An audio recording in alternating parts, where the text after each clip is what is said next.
Kelapa sawit Indonesia yang manapun berada ya, ini jangan lupa di subscribe channel Adi Chandra ini ya. Ini adalah channel yang keduanya agar mendapatkan informasi-informasi yang bermanfaat ya. Jadi kesempatan ini kita lagi berada di kebun sawit Adi Chandra sendiri, yang mana di sini punya sendiri, yang mana channel keduanya bernama Adi Petani ya. Jangan lupa subscribe, like, share juga. Jadi kesempatan ini kita akan memberikan masalah metode pemupukan ya, pemupukan agar sawit itu hasil maksimal dan peningkatan mutu kualitas buah agar produksi yang kita panen itu akan lebih mantap. Oke. Lanjut. Oke, sahabat-sahabat.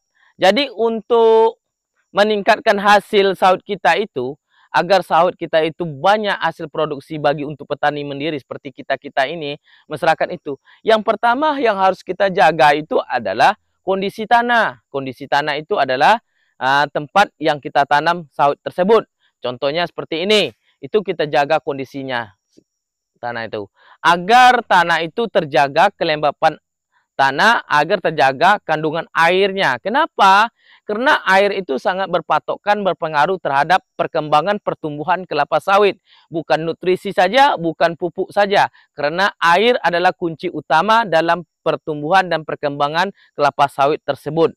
Oke, buat sahabat-sahabat petani pemula. Jadi kesimpulannya nanti. Jadi sawit itu apakah sangat berperan terhadap kondisi air yang ada pada tanah? Ya, karena sawit itu lebih banyak penyerapannya karena membutuhkan kadar air yang banyak. Maka dari itu kita harus jaga pelepah ini agar mengurangi penyerapan air. Kalau terlalu banyak di musim kemarau penyerapan air, itu kelapa sawit kemungkinan bisa akan banyak lebih tumbuh bunga jantan, bisa pelepah itu kebanyakan yang kering. Itulah penyebabnya. Jadi penyerapannya itu tidak sempurna nutrisi yang kita pupuk itu. Jadi itulah penyebabnya. Tapi beda dengan soal ketika musim hujan. Kalau musim penghujan itu kadar airnya cukup. Ya karena selalu basah tanahnya. Beda di musim kemarau. Jadi kalau musim penghujan itu kita pupuk, biarpun pelepahnya banyak itu tidak berpengaruh karena kadar airnya cukup. Beda di musim kemarau. Kalau musim kemarau itu adalah sewaktunya kita melakukan browning atau penunasan agar mengurangi penyerapan pada kadar air agar nutrisi sawit itu bisa diserap oleh kelapa sawit tersebut. Tanpa ada air, kelapa sawit itu tidak bisa diserap nutrisinya. Jadi berpengaruhlah, air ini adalah sumber dasar pertama untuk pertumbuhan kelapa sawit tersebut.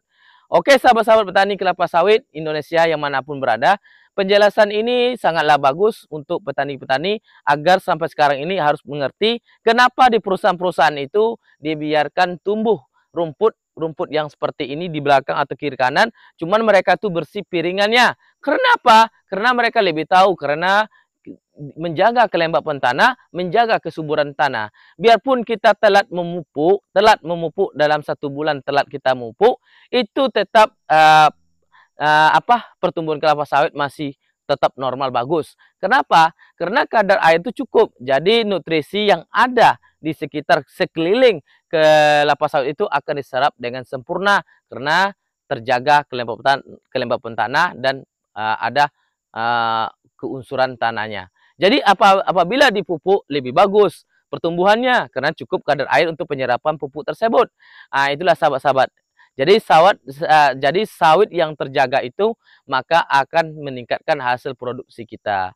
Jadi produksi itu meningkat tergantung pada kita sendiri. Gimana cara kita memperlakukan kondisi sawit kita. Gimana cara itu memperlakukan pemupukan kita yang lakukan sekarang ini.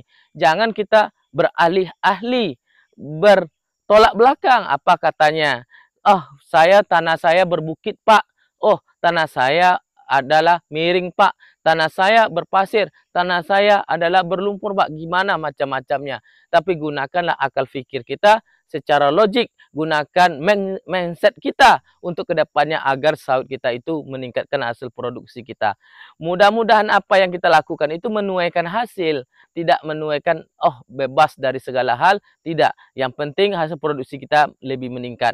Kenapa? Sawit itu butuh perhatian yang cukup terhadap pada tuannya. Karena tanpa kita usahakan dalam perawatan, maka hasilnya tidak akan maksimal.